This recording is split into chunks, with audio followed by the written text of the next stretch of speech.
जब से दिल में बना ले बाड़ू तू घर, हर जगह अब तया बेलू तू ही नजर।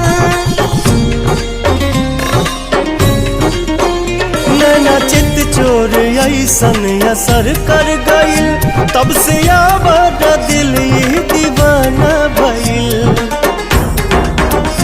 बोली लागेला जैसे सुगनिया, चाल में लागे फिर के हिरनिया ये धानी। की लाली लाली बिंदिया त निंदिया ले भागल न दुनिया, पागल कइले बा। किए हो धनी जिया छछना